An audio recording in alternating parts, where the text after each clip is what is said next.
इस समय अमेरिका से भारत में डिपोर्ट किए गए युवाओं को लेकर पूरे देश में बेचैनी का माहौल है। आपको बताएं कि यमुनानगर जिले के कैल गांव एक ऐसा गांव है जहां के कुल 72 बच्चे विदेश में पढ़ाई या नौकरी कर रहे हैं। लेकिन अभी जो माहौल है, इसको लेकर हर कोई भारत सरकार को कोस रहा है, तो कोई अमेरिका सरकार को जिम्मेदार ठहरा रहा है। जब हमने कैल गांव में विदेश में पढ़ने वाले उनके परिजनों और उन युवाओं से बातचीत की, तो उनका दर्द और उनकी बेचैनी सामने आई। उनको डर सता रहा है, कहीं उनके बच्चों के साथ भी ऐसा ना हो जाए। वहीं अमेरिका से अपने घर छुट्टियों पर लौटे कुलदीप सिंह से जब बात की गई, तो उन्होंने कहा कि ये बच्चे पूरी तरह से बेरोजगार हो गए हैं। उन्होंने केंद्र सरकार से अपील की कि पहले बच्चों की स्किल की ओर ध्यान दिया जाए और उन्हें उस हिसाब से रोजगार दिया जाए। उनको डर सता रहा है कि अब वो वापस विदेश जा पाएंगे या नहीं। बस देखना क्या है, जो उनसे बच्चे बाहर से आए हैं, पहली बात तो उनका भविष्य पूरा ख़राब है गया। एक तो ना पैसा एक्स्ट्रा ऑर्डनरी स्पेंड कर दिया, ठीक है। दूसरा, अगर वो बच्चे रहन दे यहाँ से, या जो इतना पैसा उन्होंने लगाया वो अपने बिजनेस करना चाहते, उनके पास स्किल कोई नहीं थी। गवर्नमेंट चाहती तो कम से कम ITI पॉलिटेक्निकल में कोई शॉर्ट टर्म कोर्स स्टार्ट करके उनकी स्किल डेवलप कर सका थी। चलो ये बात चल जाएगी, चलो स्किल ले भी लें। उसके टॉप ऑफ दैट अगर वो कोई बिजनेस कर लें यहाँ से आने का, उनके पास एक यूनिक प्रोडक्ट भी हो, इस चीज़ की क्या गारंटी है कि कल कोई करप्ट अधिकारी उनके बिजनेस को डिस्टर्ब नहीं करने का। वो चीज़ें भी तो मायने रखना भी तो करनी पड़ेगी ना सारी की सारी। फिर भाई ये जो बच्चे हैं ना भाई, लाइफ टाइम इन पर तो दब्बा लग ही गया। अब भाई अमेरिका से डिपोर्ट है गए ना, ये बेचारे 4-5 साल किसी यूरोप में जा सकते, ना ऑस्ट्रेलिया, ना न्यूजीलैंड, ना अमेरिका, इन देशों में नहीं जा सकते। अब तो इनका जो भविष्य है अंधकार में ही है। वैसे तो गवर्नमेंट अगर चाहा तो ना कुछ छोटा मोटा बिजनेस करा दे यहाँ से, या कोई कोटा ऑफर कर दे, तो चीज़ें थोड़ी बहुत ही शॉर्ट आउट हो जाएंगी इनके वास्ते। किसे कसूरवार मानते हैं? कौन गलत है? बच्चे गलत है, सरकार है, या अमेरिका सरकार गलत है? गलत तो जिस सिस्टम है इसमें अमेरिका ना, उन्हें भी अपनी पॉलिटिक्स चमकानी। अरे भाई जो इंडियन गवर्नमेंट है, इन्हें भी अपनी पॉलिटिक्स चमकानी। जो उनसे बड़े बड़े मगरमच्छ है, उनका तो कुछ बिगड़ता नहीं, उनका तो सारा कुछ सेटल है। ट्रंप का भी सेटल है और भाई हमारे पॉलिटिशियंस का भी सेटल है, ठीक है ना। मरांगे बच्चे, मरांगी पब्लिक, और कोई नहीं मरता इसमें। वहीं अमेरिका से भारत डिपोर्ट किए गए युवाओं में अब उन लोगों की भी बेचैनी बढ़ गई है जिनके बच्चे विदेश में नौकरी कर रहे हैं या पढ़ाई कर रहे हैं। यमुनानगर जिले में कैल गांव से 72 बच्चे विदेश में हैं। ये एक बड़ा आंकड़ा है। इससे बड़ी बात तो ये है कि एक कुनबे के कुल मिलाकर 21 युवा अकेले विदेश में रहते हैं। यानी कहा जाए कि पूरा गांव बुजुर्गों का गांव कहलाता है, क्योंकि इसके सभी युवा विदेश पढ़ने गए हुए हैं। अपने बच्चों को विदेश भेजने वाले परिजन बोल रहे हैं कि इन युवाओं का भविष्य खराब हो सकता है, क्योंकि आने वाले समय में स्थिति और भी बिगड़ सकती है। जो बच्चे डिपोर्ट किए गए हैं, उन पर तो पूरी उम्र भर का धब्बा लग गया। ये परिवार एजेंट को दोषी ठहरा रहे हैं, सरकार को दोषी ठहरा रहे हैं और अमेरिका की सरकार पर दोष मढ़ रहे हैं, लेकिन कुछ कर नहीं पा रहे। बस इतनी दुआ कर रहे हैं कि उनके बच्चे विदेश में सही सलामत रहें। भाई ये तो बच्चे देखो, अपने यहाँ से रोजगार है नहीं, बच्चे रोजगार की तलाश में अपना कुछ करेंगे, कुछ ना कुछ तो करना पड़ेगा।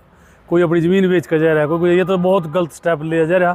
सरकार को इसमें आगे आना चाहिए, लेकिन बहुत से तो घर इसमें उजड़ जाएंगे। अपनी ज़मीन बेच कर जा रहा, किसी लड़की की शादी करनी, किसी ने कुछ करना, भाई बहुत दिक्कत है। सरकार को कुछ कदम उठाना चाहिए, कुछ करना चाहिए, उजड़ जाएंगे लोग। ऐसे तो सिस्टम होना चाहिए। पढ़ाई भी जब कर दो, कुछ ना कुछ सिस्टम करो, अगर नहीं।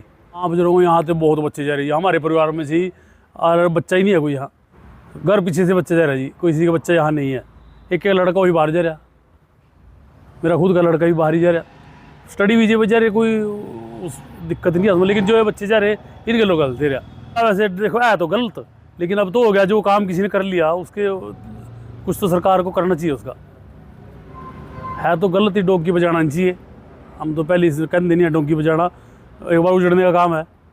लेकिन अब चली गई, जो बच्चे वहाँ रह रहे, जिन्होंने अपनी ज़मीन बेच का सारा सिस्टम करके, किसी पे 1 किला भी बेच कर चले गया, वो तो उजड़ गया ना, है कि नहीं। बात करमवीर की करें, जिन्होंने अपने बेटे को अमेरिका भेजा है। उनका कहना है कि केंद्र सरकार को इसकी जिम्मेदारी लेनी चाहिए। जो युवा अपनी जमीन बेचकर विदेश गए थे, उनकी तरफ से सरकार को अब ध्यान देना चाहिए। उनका तो काम खराब ही रहा सारे का, जोड़ से आवांगे ना कहीं में जा सका ना काम कर सका। वो गलती की इसकी बताओ भी नहीं आते, बच्चों ने सारों ने बाहर जाने की रही थी, माँ बाप तो फंस गए। और बच्चों ने बाहर जाने की रही थी, यहाँ कोई रहने नहीं चाहता है। बहुत खड़ी मिले मतलब लात खटियाँ लेकर लाए सारों का, हाँ भी सब गुरु बनेगा मेरे यार। इस तरह कहीं भी सब गुरु बने जाएगा। अमृतसर तारे ने जिस तरह लैंड का एक कौन सा देश था, उसके राष्ट्रपति ने वापस भेज दिया था, जहाज अपने आप ले जाएगा। फिर वहाँ भी डोंकी के रास्ते से जाना चाहिए, गलत है तो होनी चाहिए कार्रवाई। 40 लाख 50 लाख रुपए खाएंगे नहीं पता लगेगा बच्चों को। माँ बाप की मजबूरी है, जब बच्चे काम यहाँ नहीं रहते, यहाँ कोई ना नौकरी है ना कुछ है, पढ़ाई करके भी क्या करा यहाँ तो। वहीं एक ग्रामीण रणधीर का कहना है कि देश में प्रधानमंत्री नरेंद्र मोदी की छवि इस वजह से खराब हो गई है। युवाओं को बंदी बनाकर लाने को लेकर यहाँ के लोगों में काफी बेचैनी है। उनके मन में डर है कि कहीं उनके बच्चों के साथ भी वहाँ बुरा सलूक न हो। ये डरे हुए लोग हैं, लेकिन ये मानने को तैयार नहीं कि डंकी रूट से जाना गलत था। पूरे हरियाणा के अंदर आज मायूसी है कि हमारे प्रधानमंत्री जी जो इतनी बड़ी बड़ी बातें करते थे, जो कहते थे कि ट्रंप की सरकार आनी चाहिए, अब तो ट्रंप की सरकार है, लेकिन उसके बावजूद भी पूरे हिंदुस्तान के बच्चे बाहर से आए हैं। 33 बच्चे गुजरात के, 33 हरियाणा के और 30 पंजाब के, ये बच्चे बाहर से आए जो अपनी ज़मीनें बेच के बाहर गए थे, लेकिन उसका कोई हल नहीं निकला है और ना ही आगे उम्मीद है निकलने की, क्योंकि मोदी साहब तो चुपचाप बैठे हैं, मौन है, एक मौन व्रत धारण करके उन्होंने तो। अब कोलंबिया को देखिए जिन्होंने अपने वहाँ जहाज नहीं उतरने दिया इनका, और हमारे यहाँ मिलिट्री का जहाज उतर जाता है, लेकिन सरकार कहीं बोलती नहीं, सरकार में दम नहीं है बोलने का। डोंकी के रास्ते जाना नहीं चाहिए, लेकिन जो बच्चे वहाँ अपनी ज़मीनें बेच के चले गए हैं, अब उनका तो कम से कम कुछ हल होना चाहिए, उनको तो सरकार देखे। अगर ट्रंप ने उनको यहाँ भेज दिया, वो अपनी ज़मीनें बेच के चले गए, अपना सब कुछ दांव पे लगा के गए थे, लेकिन ट्रंप ने यहाँ भेज दिया। अमेरिका सरकार जो गलत कर रही है, तो कम से कम हमारे मोदी जी ने तो उनको नौकरियाँ देनी चाहिए यहाँ पे। चलो वो अपनी ज़मीन दे के गए हैं, या जो एजेंट हैं जिन्होंने पैसे लिए हैं, उन एजेंटों से पैसे दिलवाए जाएं।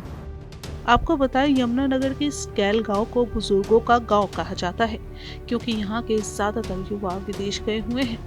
एक कुनबे से तो 21 युवा अलग अलग देशों में हैं। ऐसे में यहाँ पर ज्यादा लोग विदेश भेजने में अपने बच्चों को मोटिवेट करते हैं, लेकिन अमेरिका ने जो कदम उठाया है उससे वो सहम गए हैं और अपने बच्चों को बेहतर भविष्य के लिए विदेश भेजने में कतरा रहे हैं।